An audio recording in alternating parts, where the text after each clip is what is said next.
reconstruction. It will be very important for us to get the meaning of the word reconstruction in a layman's language. You know, when you are constructing, if it's a house, you're constructing, construction means you are starting from scratch. In this case here, you will be able to excavate the trenches and then you build up. You're constructing like that. But reconstruction, we are looking at, for example, a fully done house. You have stayed, say, for even 10 years, and we say, hey, this bedroom, we needed to have done this and this. So we are redoing it, right?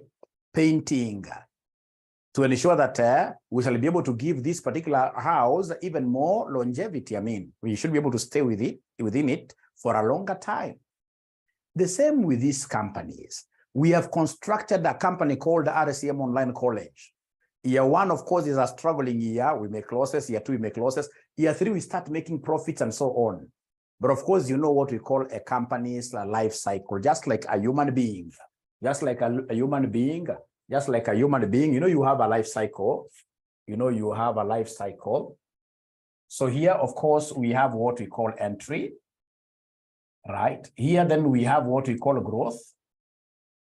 Of course, as a human being, you can't grow forever. If you were to grow forever, then automatically you will become what here? You will become a giant. So after some time, we expect you to do what here? To mature. So we have what we call maturity phase. So here, like that. And then again, after maturity, you will not remain in this maturity stage forever. We expect you to start doing what here? Bending. So in this case here, we expect you to decline, to start declining. So the decline stage. And then, of course, here we have what we call death and withdrawal. Death and withdrawal. So if it's a company, of course, this from here, you can see from zero to entry, there is something that is happening. So if it's a company, before we establish a company, of course, or rather before we establish products, we must have what we call research and development. So if it's a human being, before entry, if you want to know what happens here, please go and ask your parents. Before entry, don't ask me. Great. No, please concentrate now. You're not talking about another thing. You're concentrating now here. We're not looking at impairment and whatever. No. You're concentrating here. So here, ladies and gentlemen, please listen and listen to me very well. When this farm matures, we can never, in this case here, just sit there comfortably waiting for a decline. No. We may need, in this case here, to do some panel beating, right, to this organization so that we experience what we call a deflection point here. A deflection. This panel beating is what we are calling reconstruction. Right? So reconstruction. So when, for example, you have hit some year, we were making profits initially, but you come in this case here, for example, year three. So we have here year three, you make a loss. Year four, you make a loss again. Year five, you make a loss again. So in this case here, if you are not careful, these losses will straight away send you to the grave as a company. When you are making losses like that, it is a high time, in this case, you call for a meeting with your stakeholders and say, hey, there is something that you must address. Either you lenders of ours have given us very expensive loans and we must negotiate about them. We must, in this case, here, take these loans down. We must, in this case, here, discuss with some of you so that you exchange your debt instruments and, of course, take our equity. You take our shares, just like, for example, how Kenya Airways did. All right? So there is a difference between internal reconstruction and external reconstruction. Internal, we are arranging our things within. The stakeholders are seated down like that. External reconstruction, in most cases, will involve courts, and it will lead to what we call liquidation.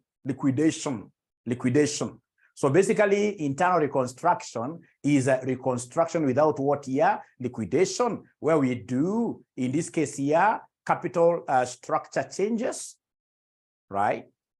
Where we do a lot of negotiations to ensure that we clean our balance sheet. And that is why all your questions on internal reconstruction will always have questions to do with what here?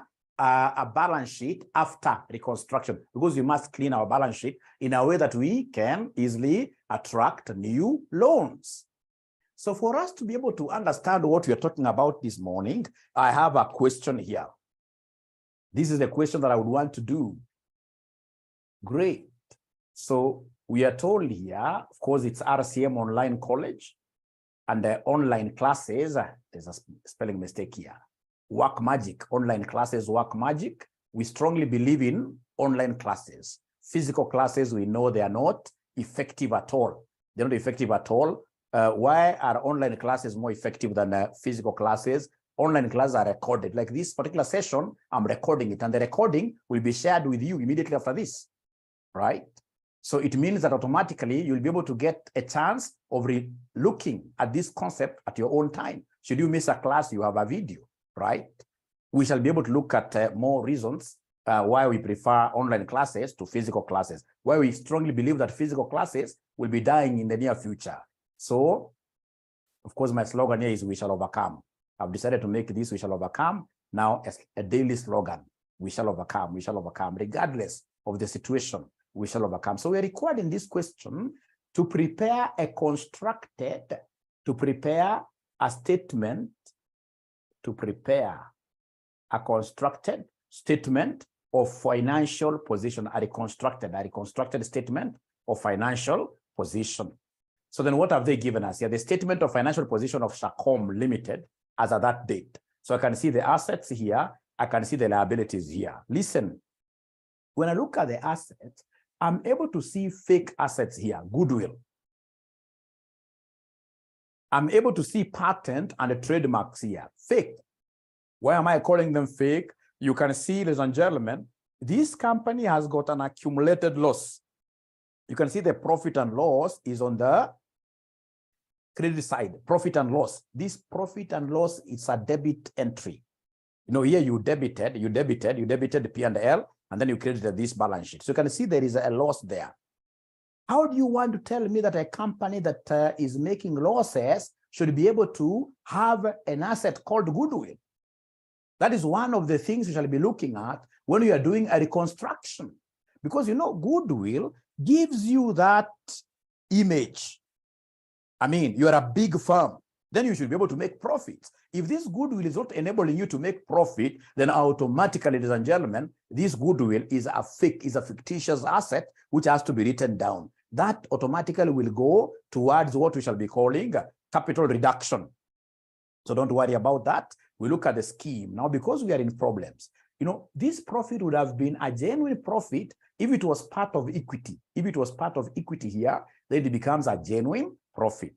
But when it is part of the assets here, meaning it's a debit entry, just like how you have land and buildings, you debit them, then there is a problem. This is a loss. It's a loss. A firm that is making this kind of losses then has to be reconstructed. And then there is a scheme of reconstruction that we have entered into with our stakeholders.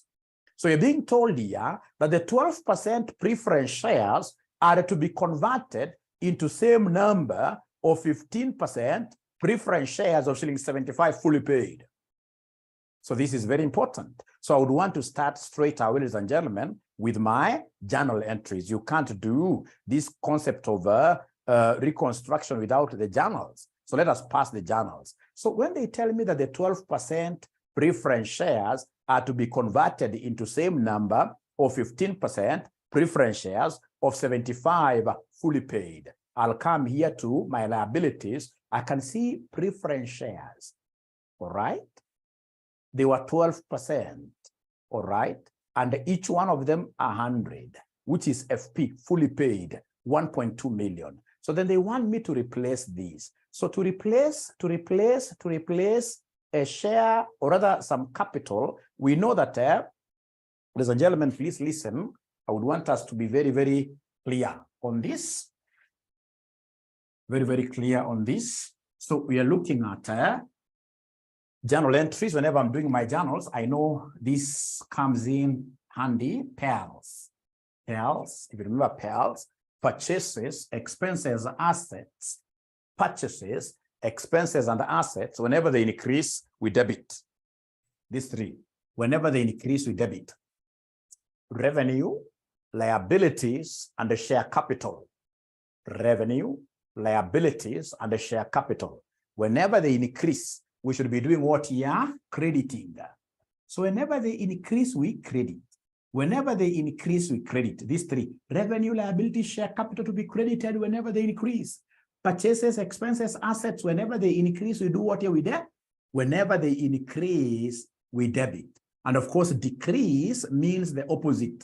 Decrease now will be the opposite. Decrease now will be the opposite, like that. So like now here, we happen to be having a 12% preference capital.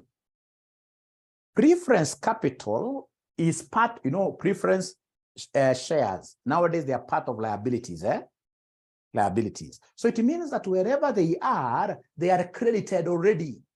So we have, in this case here, preference share capital. We have preference share capital, which has that on the credit side. And then they want me to cancel this. So preference capital. So to cancel, then I have to do the opposite. So the first entry that I would want us to do there, entry number one is to debit 12% share preference, 12% preference share capital, preference share capital, preference share capital with how much? With whatever that is in there, which is 1.2 million.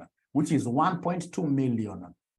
1.2 million. So when I'm doing this, if I'm the one doing this, as I'm doing this particular entry here, it will be very important for me to know my nose, number of shares, the number of shares. So come and give me the number of shares here in some red pen there, number of shares. So the number of shares, of course, I will take the preference share capital, which is 1.2 million. I divide this by the current par value. The current par value is 100. If I share this with you, the current par value is 100. The current par value is 100. The current par value here, the current par value is 100. So I would want to know the number of preference shares. So I'm taking the share capital, which is 1.2 million, divided by 100. So then this will give me a cool what? If, ladies and gentlemen, I divide, I'll be able to get 1,200 preference shares. 12,000 preference shares. So then what have they told me? They have told me to replace this with 15% share capital. 15% share capital. So I must introduce a 15% share capital, which now this time around, because it is my new capital, I credit. So I'll come here, ladies and gentlemen, and I credit these with 15% preference share capital. Preference share capital, 15%. And they have told me something very nice. And they always tell you this thing, which is very good to our ears. They always tell you this thing, which is very good to our ears, that the 12% preference shares are to be converted into the same number of 15% preference shares. But this time around, they are 75 paid up. So they are worth 75. So in this case, it means that their share value will be 12,000 times 75 times 75. Could somebody give me this figure? What is 12,000 times 75? What is 12,000 times 75? What is 12,000 times 75? What is 12,000 times 75? So I'm being told here 900,000. 900,000. Now, ladies and gentlemen, in this case, we have saved. I've told you this is like a liability. We have saved how much? How much have we saved by issuance of these new shares? How much have we saved? What is the difference between the two? 300,000. So this 300,000 will go to a capital reduction account. Any gain or loss will always, in internal reconstruction, any gain or loss must always be passed through what we call capital reduction account. So then come here and credit capital reduction account with the difference, which is 300,000, to balance this and that. So up to there, first of all, I would want to know whether we are together. Up to there, are we together? Great. So because of my space, and I hope you're writing, because of my space, I would want to wrap this. Because of my space, I don't have a very big board. I would want to wrap this. I squeeze this here. Actually, if you ask me, just to be a little bit organized today, I'll come here and mention number one, that I'm debiting, number one, I'm debiting 12% preference shares at 1.2 million. And then I'm crediting 15% preference shares at 900,000. And then I'm crediting capital reduction account, capital reduction account with 300,000, so that I can get bigger space here for the other journal entries, because you can't wrap them if you want to show students good things. So number two, we go to the second note. So number two, what do we have here? So number two, what we have, what they've told us in number two is about equity shares are to be converted into same number of equity shares of shillings 5, each fully paid. So cancel the old equity shares that you had here. Cancel them. So remember equity shares from the word PELs, equity share capital, these are credit balances. So then I would need to debit. So debit the equity share capital, 1.2 million again. So come here, number two, debit equity or ordinary. Let's call it ordinary share capital. Share capital with 1.2 million. It will be very important for me to get the number of ordinary shares that we have at the moment, which are 1.2 million. Divide this by the par value. The par value, if you look at the original par value is 10. The original par value is 10. The original par value is 10. The original par value is 10. So you take 1.2, the equity amount, you divide by 10. So if I do this, ladies and gentlemen, then what am I getting here? I'm getting 120,000 shares. 120,000 shares. So then I'll come and reissue ordinary shares. Now these are shillings 5. Shillings 5, this was shillings 10. Shillings 10. So shillings 5 ordinary shares, I'm reissuing them. But fortunately, the number of ordinary shares are not changing. They are 120,000. However, this time around, I'm going to use 5. So what is 120,000 times 5? Can somebody give me this figure? 120,000 times 5 gives me how much? 120,000 times 5 gives me how much? 600,000. Thank you so much. So in this case here, from this stakeholder, we have gained. We had their shares that could have really given them huge dividends moving forward.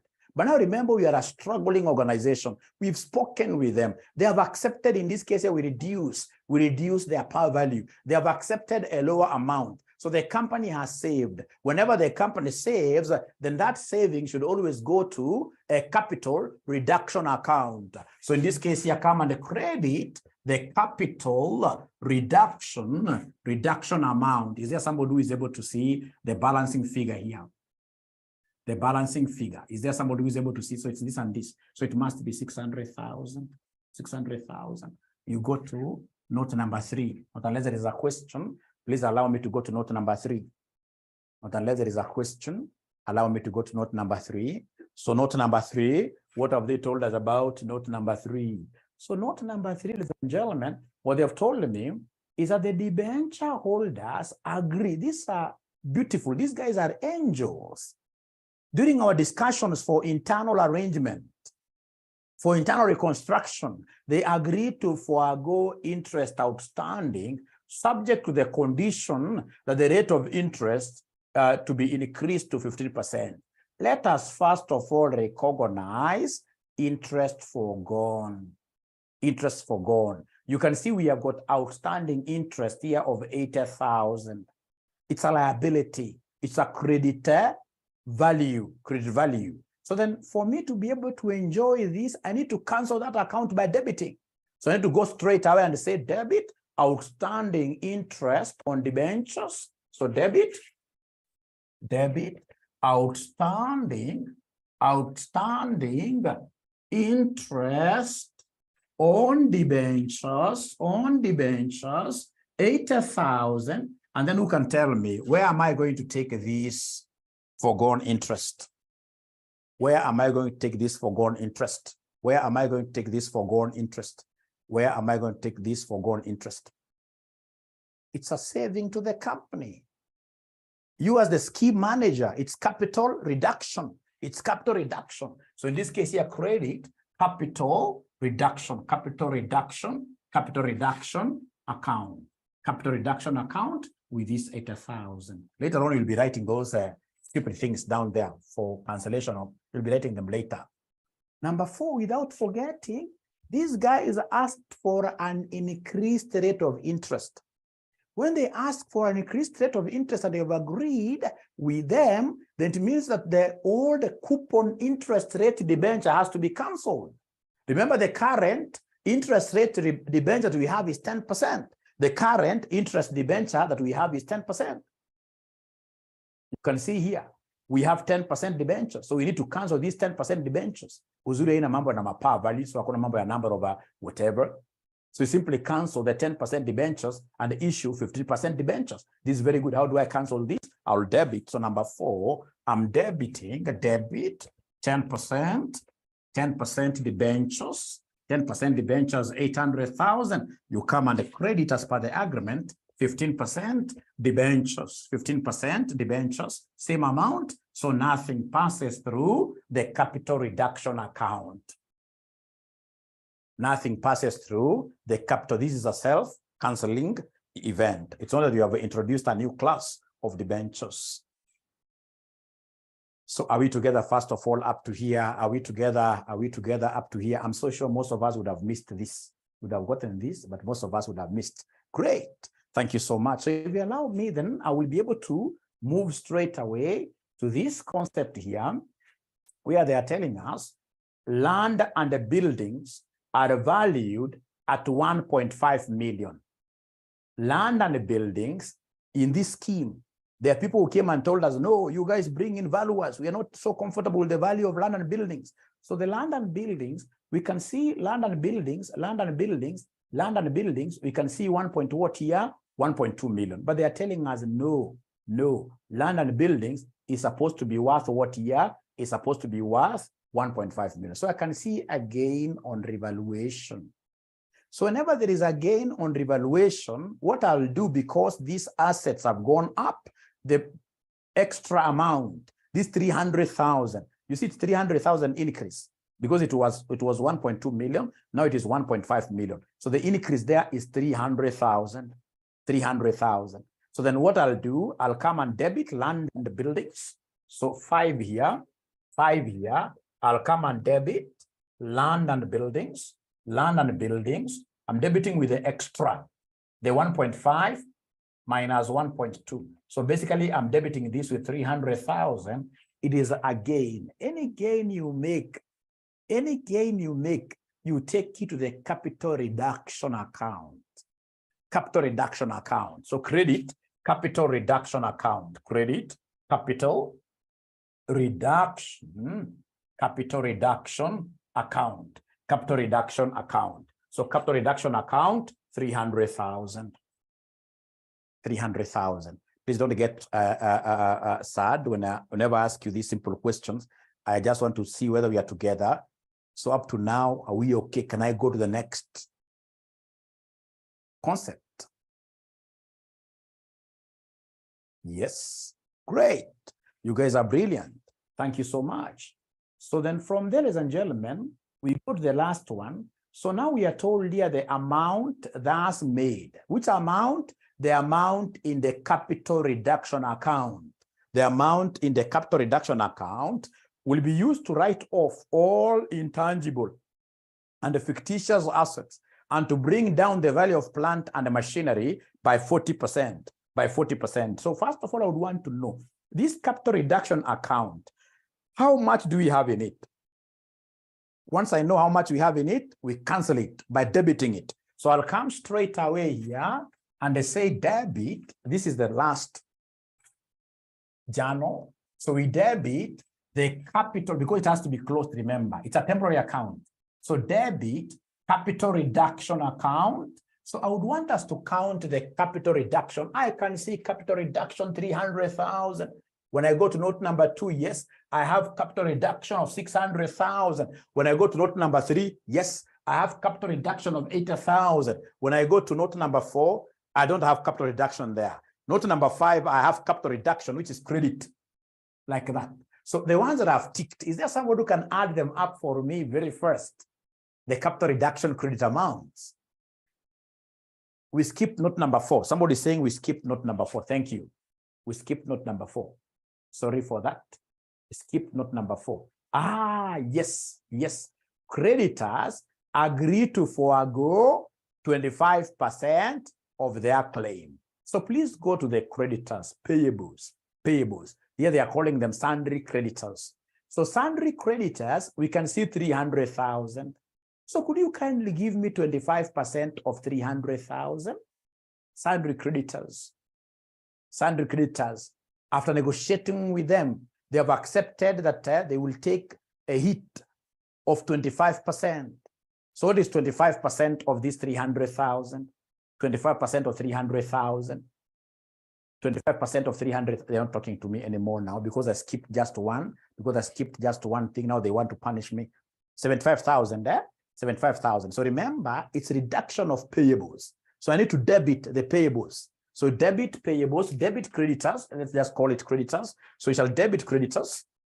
We shall debit creditors, number 6. We shall debit creditors. We shall debit creditors with that 75,000. And then, of course, it's again, we credit capital reduction. We credit capital reduction account with that 75. So again, capital reduction is being affected there. So I believe we have not now skipped any other capital reduction, capital reduction, capital reduction. So the ones that I've ticked, could you kindly tell me then how much do we have in our capital reduction account that we shall be able to use for write downs of fake things in our balance sheet so that we can clean up our balance sheet for purposes of future borrowing? So according to Josephine, 2075,000, right? 2075,000.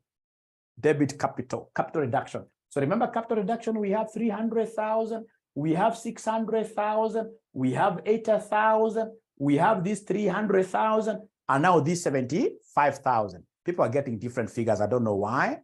I don't know why people are getting different figures, and yet it is written there correctly. Capital reduction, capital reduction, capital reduction, capital reduction. So it is 1355,000, 1355,000. So they come and debit this 1355,000, and then now you go and credit all your fake assets. 1355,000. We credit all our fake assets in the balance sheet. Fake assets.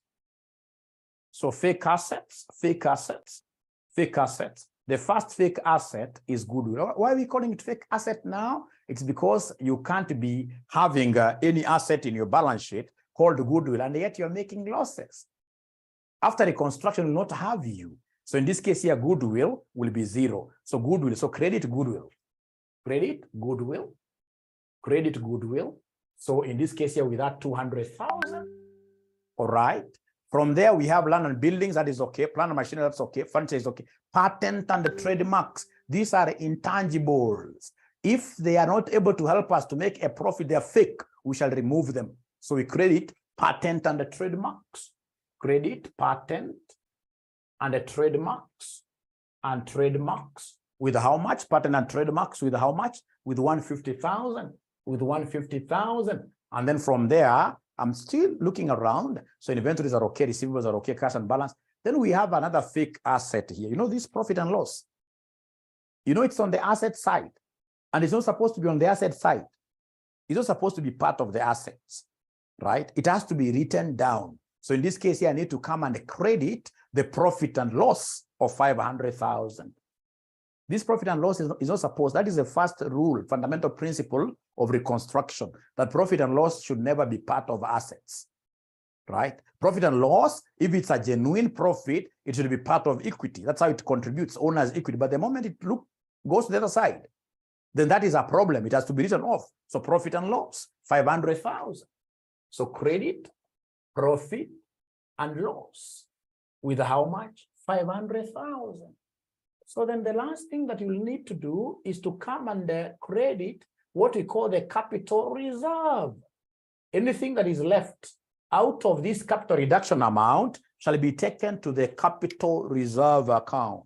Shall be taken to the capital reserve account. So could you kindly do me a favor? Please, the camera is not very good.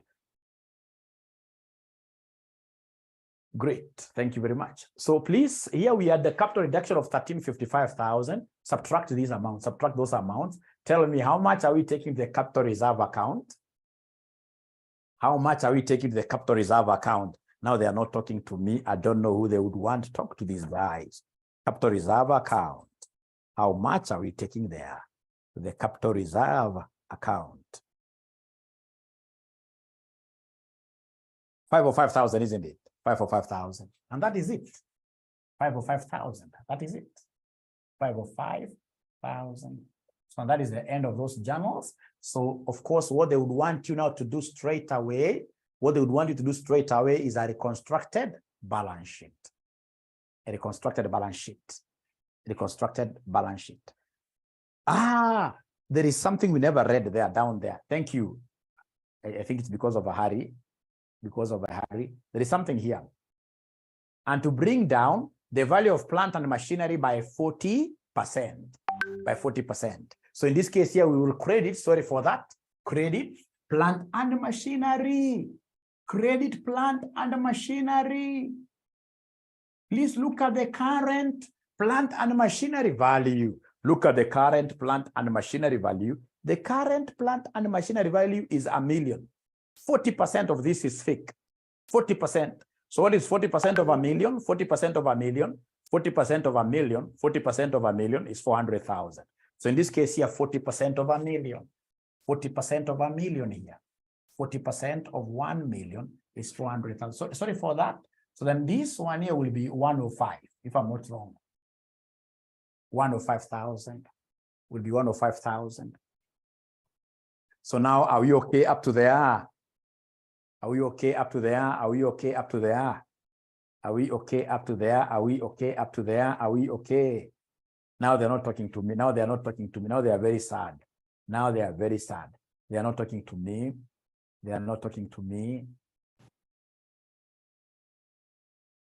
Outstanding interest on debentures is given. Outstanding interest on debentures is given. We shall overcome.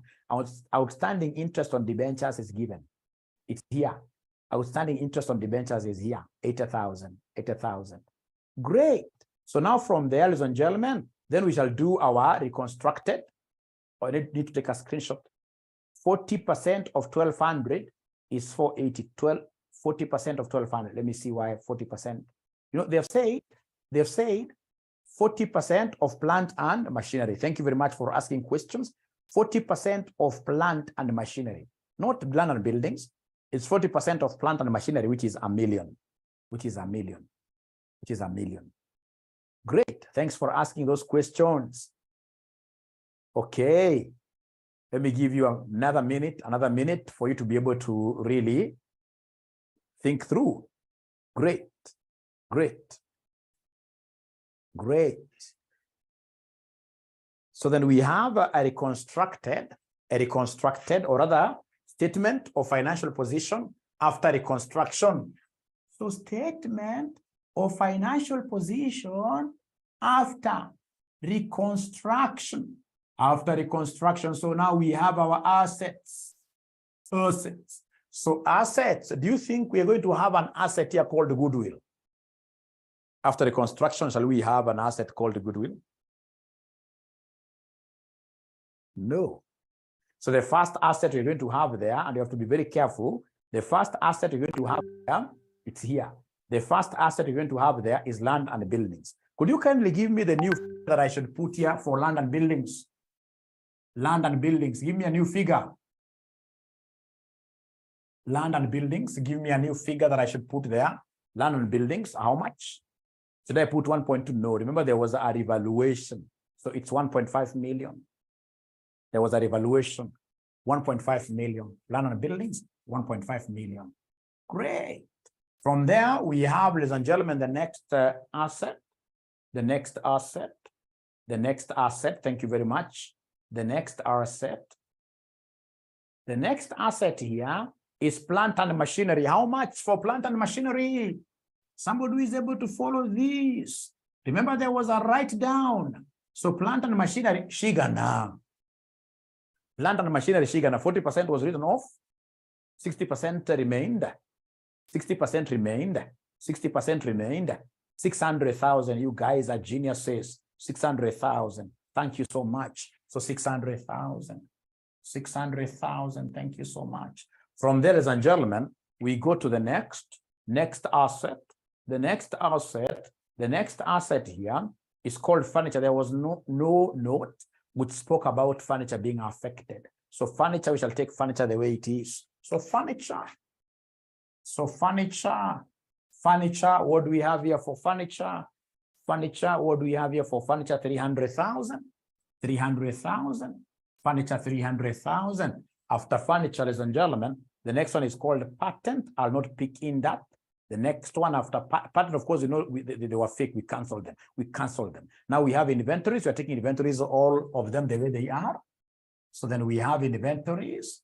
So inventories, what do we have here for inventories? Inventories, we have 100,000.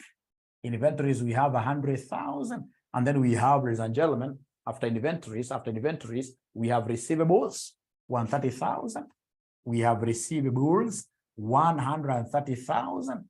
Receivables, I'm simply copying exactly what you guys have there. Exactly what you guys are seeing there. So then we have cash on the bank. Cash on the bank, 60,000. Cash on the bank, 60,000. Cash on the bank, 60,000. 60,000. Should we bring profit and loss here? No, this was written off. This was written off. This was written off. This was written off. So in this case here, could you kindly come and give me the total assets if you're not wrong? Please add and give me the total assets. So according to Masi Miheso, 26.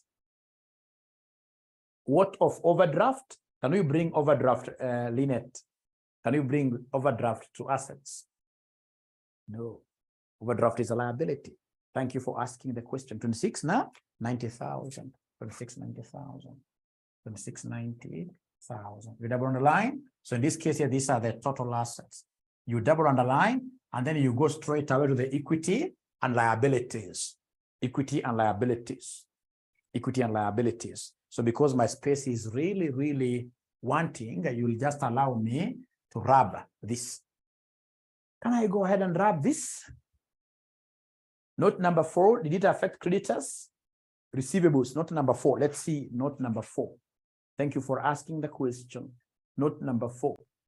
Note number 4, creditors agree to, you know, creditors, those are liabilities. You guys are confusing, right?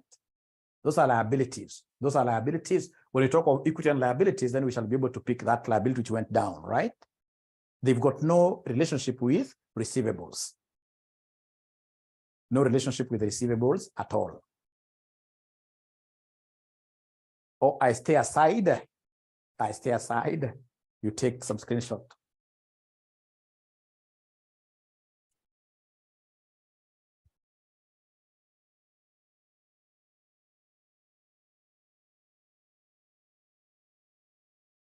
Lynette is bringing that concept that we cannot have a bank and a bank overdraft. That was the old standard. That was the old standard. The new standards IFRS, they would want you for adequate disclosures to tell us what your bank overdraft is and what your bank account is. Because initially people really used to hide those things.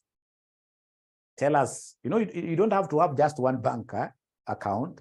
Bank account can be like, if it's RCM, like now we have an account with Stanbic, we have an account in this case with Standard Chartered Bank.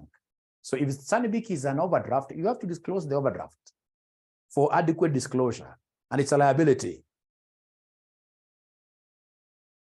Great, so done. So now I can come here and look at the equity and the who? Liabilities. So we have equity and liabilities. So we have equity and the who? Liabilities.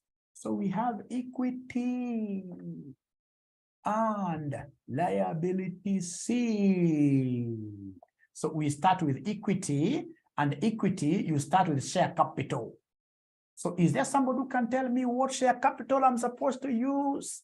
Share capital, share capital. What share capital am I rubbed my figures? What share capital amount am I supposed? What share capital amount am I supposed to use? They rubbed my figures, unfortunately. Do I use the old one? Do I use the old one? Do I use the old one? Do I use this share capital? No, they told us to write this down. I'm waiting for an answer from you guys. They are telling me, Mwalimu, 600,000. Thank you very much. You guys are geniuses. That's what we call overcoming, isn't it? So share capital, 600,000. Do we have, in this case here, any other equity component? Yes. Preference share capital. Preference share capital. So preference share capital, what do we put there? Somebody, preference share capital. Is there somebody who can give us the preference share capital amount, which you're going to put here? Preference share capital, Gwandaru, 900,000. Aki 1,200 uongo. 1,200 uongo. 1,200 nile. Akita kupatia siri moja hapo. So preference share capital ndio hii. Tulirite, ilikuwa 1,200. Tukai write down. Tuka issue this new one. So 900,000. Is there any other equity component that you're going to bring here? Is there any other equity component that you're going to bring? Remember the equity component, according to them, those are the only ones. According to them, the equity components, those are the only ones. Is there any other? Yes. There is one that we call the capital reserve. After doing our reconstruction, capital reserve, thank you very much. So we have a capital reserve. A capital reserve of 105,000, if you remember. From there, you go to the liabilities now. So liabilities, straight away, liabilities, what do we have there? Liabilities, what do we have there? Liabilities, we have the long-term liabilities. We have 15% debenture. 15% debenture, long-term liabilities. Do they still remember the 15% debenture? 15% debenture, do they remember this? 15% debenture, 15% debenture, 800,000, isn't it? 15% debenture is 800,000. So these are the long-term liabilities, and those are the only long-term liabilities we have. So from there now we go to the current liabilities, the short-term liabilities. What short-term liabilities are you able to see there? For example, we have a bank overdraft. We have a bank overdraft. A bank overdraft. A bank overdraft of how much? A bank overdraft of how much? Now I've lost many of them. I've lost many of them really. A bank overdraft of how much? It never went anywhere. A bank overdraft of how much? A bank overdraft of how much? It never went anywhere. It never went anywhere. It never went anywhere. Bank overdraft. Show the question. Okay. It never went anywhere. Bank overdraft of 60,000. 60,000, bank overdraft of 60,000. Then we have the trade payables, what they are calling sundry creditors. Sundry creditors. So sundry creditors, what do we have there? Sundry creditors, what do we have there? Sundry creditors, what do we have there? Remember, there was something that was done to them. Sundry creditors, these guys, when we sat down with them, they decided to take some cuts. They decided to help us. They contributed to our capital reduction account. Do you remember the concept of these creditors who agreed to forego 25% of their claim? So then that means that we can only talk of 75% of 300,000, which will give me how much? Somebody. Which will give me how much? Somebody. Which will give me how much? Somebody. Which will give me how much? Somebody. Which will give me how much? Somebody. Which will give me how much?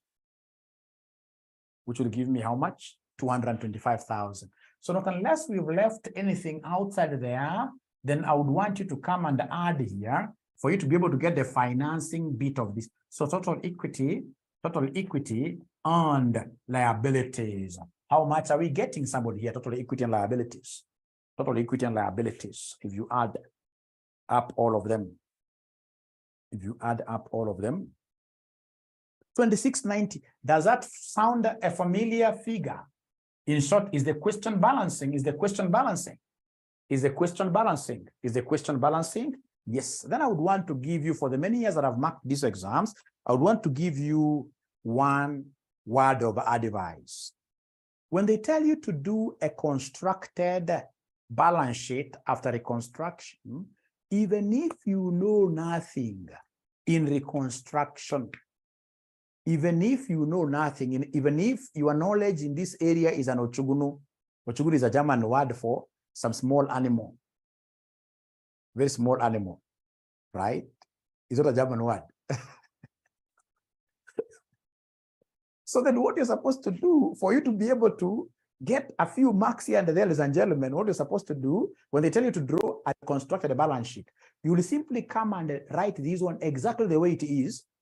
And then you omit things like for goodwill, write down, goodwill, not unless now you don't have any knowledge at all. You see, goodwill will be, you just write there, goodwill is 0, patent and whatever you write 0, right? Profit and loss, you write what, but the other figures, you copy them exactly the way they are. You will end up getting more than half of the marks. And the examiner will think that you are a very bright student. And of course, like now they're saying 10% debentures, if they said change to 15, you come and write there 15%. If they were saying 12% and they said somewhere change to 15%, you write 15%, then you write those figures the way they are. You write the way they are here, 1.2. You will end up missing very few marks. And at the end of the day, you will pass. And you see, what you want is you to do what here to survive.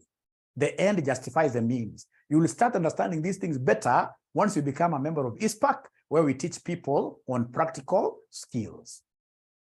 Does that advice help? Or is an Ochugunu advice?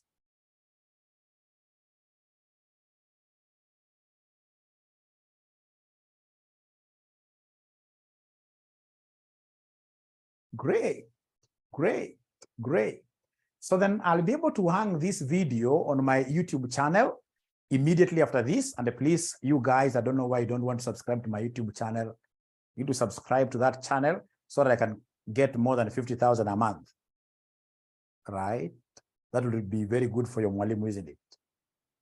Right? So I'll be able to put this there. And then, of course, I would want you guys to subscribe, make comments there if you want me to do more questions or whatever questions you have, make comments there. And then, of course, a thumbs up like that.